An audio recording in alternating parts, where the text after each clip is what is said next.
Good morning and a very happy Tuesday as today is, but whatever day you get to watch this, here's wishing you a wonderful day.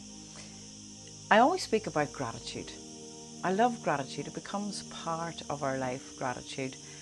And as we were discussing one day, myself and Jim, it's quite alien then when we get to interact with people that sometimes struggle to find gratitude or to see the gratitude that they have in their life. But we've come to realise and understand this, not everyone feels that they can give gratitude, or I often think, is it because we're blinded that we're taking for granted what it is that we have? For example, we may receive a message and it always starts off with what went wrong. What went wrong? What is wrong? What people don't have? And it's very alien. You know, if you practice gratitude, if you begin your morning by simply just saying thank you. Thank you for this great day. Thank you for my health. No matter what the weather is, and no matter what our health is, if we can give gratitude for that, then our brain gets rewired to search for evidence to prove us correct. But if we are to start our day by thinking, oh, it's Tuesday, it's Monday, it's Wednesday, I have this to do, I have that to do, our brains will search for evidence to prove us right every time. So whatever our beliefs are, they're going to be true for us all.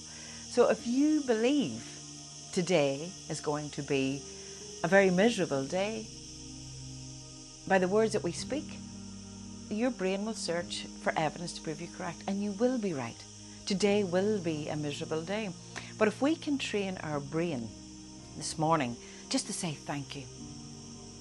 Thank you that I have the ability to walk, or thank you for the ability to be able to go to the bathroom. Thank you for the person that I get to wake up beside in the morning. If we don't have those things and you wish for those things in your life, we give thanks as though the wish is already fulfilled, because your brain will search for evidence to prove you right. So would it not be a better day to start rewiring our brain or our train of thought into giving thanks, taking a look around us, saying, I have a beautiful view. And I know we do. But no matter where we're at, we always have beautiful views, and it just keeps getting better. That we give thanks for our health. It just keeps getting better.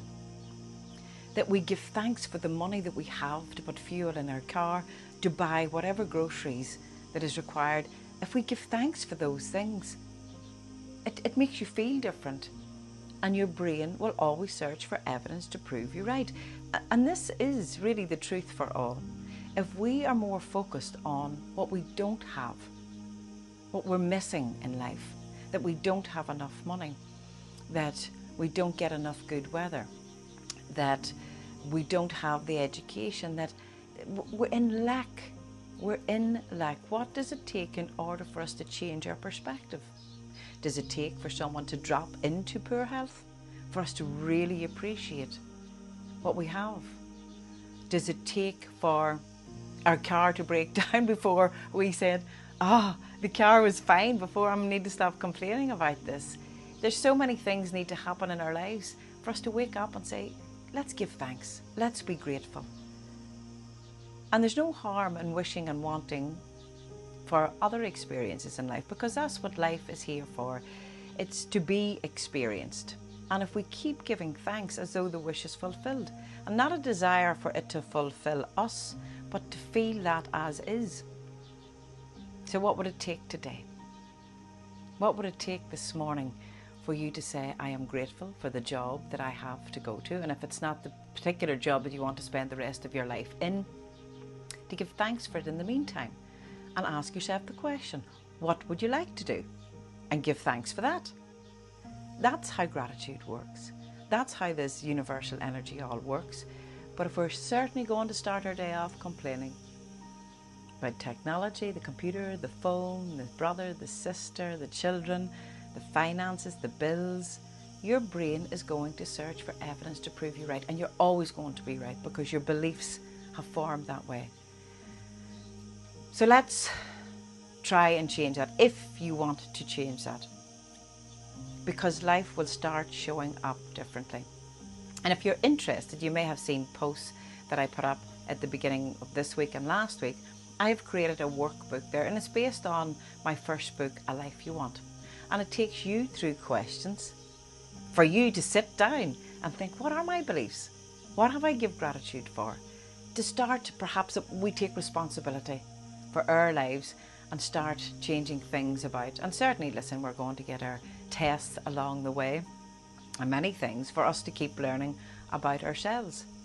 But if you want your life to be different, if you want your experiences to be different, if you want to attract more love into your life, if you want to attract the new job in your life, if you want to attract more peace in your life, if you want to start loving yourself and taking a look at that man or the woman in the mirror and just say, I am proud of her or him.